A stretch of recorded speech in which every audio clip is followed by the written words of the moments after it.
Jen, hey, welcome to Comic-Con. How exciting is all this that you get to present the Darkest Minds here to a bunch of thousands of fans? It is so cool to be here. It's overwhelming. It's so crowded. There's so many people here, and to share it with people really for the first time is really a great experience. Now, what about the Darkest Mind? What are you presenting here at this convention to these fans? We're going to be showing a little shortened clip of it, but also just presenting any part of this movie, showing the cast to the world, showing how great the characters in Alexander Bracken's best-selling book are in real life. I think that's the part that's exciting to me, just sort of bringing the book to life. So what initially attracted you to this project besides the book? I mean, obviously you read the book and you love the characters, but what actually said, you know what, I want to do this movie? The wonderful thing about the book is it had a great emotional core from the very beginning. It had a resonant, emotional, real voice. And it was a kind of emotional gut punch that would make people cry when they read it and hug their best friends when they read it. And so that showed up in the very first draft of the script. It's something that we wanted to make sure was carried through the entirety of the movie. And when people see this movie, they're going to cry, hug their best friends and loved ones, and just feel uplifted. That's interesting because for the rest of us, we see this almost sort of like a comic bookish type of superhero type of movie. But you're saying it's not the case. It's a little bit more dramatic, and so you're taking a different approach. It's a very different film. It's not X-Men. It's not a superhero movie. It is a love story. It's a friendship story.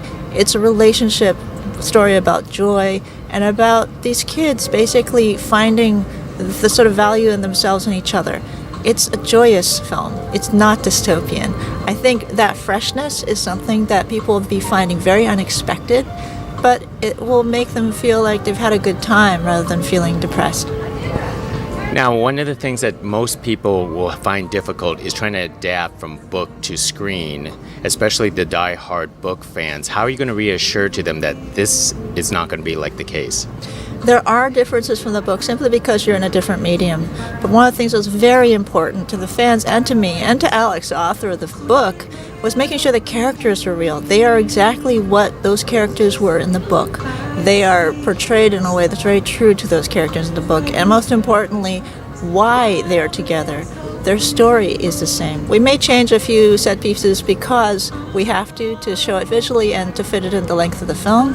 But the spirit of the book lives on in the film. And also there are, frankly, chunks of dialogue we literally lifted from the book and put into the movie. I think fans will recognize a part of the film that's literally word for word, so I think they'll be happy. You come from a world of animation with Kung Fu Panda and other works and so on. Is it a difficult transition from going from animation to basically live action for yourself? It's definitely a transition. It's an adjustment. Part of it is it's a very physical thing doing a live action film versus an animated one. You're out in the field. You're literally in a field, and you're dealing with the elements. You're dealing with 300 extras and flamethrowers and cars and animals and everything. And it's a lightning storm's coming down on you. You don't have to deal with that in animation, but that's part of the challenge and why it's so exciting to do live action. So what did as this with it being a new category for you under your belt, what did you find the most difficult challenge for yourself through this process? Eating? No, actually, the processes are the same. Working with the actors are the same. I think the thing that for me was the most challenging was physically being on set.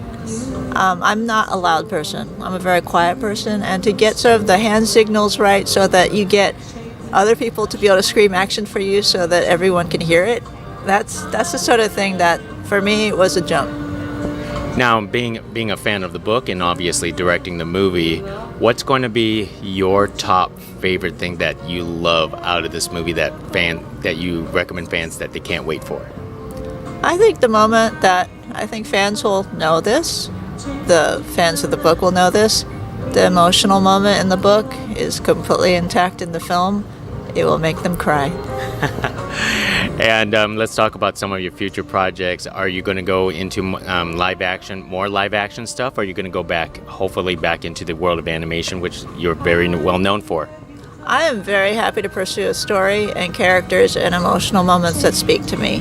I love animation, but live action is certainly new and exciting, so I'd love to pursue it more and see what happens. Now, like you said, you are a soft-spoken person, but some soft-spoken people carry big sticks. But what I want to know is, this being Comic-Con, if you had a superpower, what would you like? I've always liked to fly, simply because I'd be able to get over traffic faster. Oh, that's speaking from a true director. Hey, thank you very much. I really appreciate it. Thank you. Wonderful chatting with you. Thank you.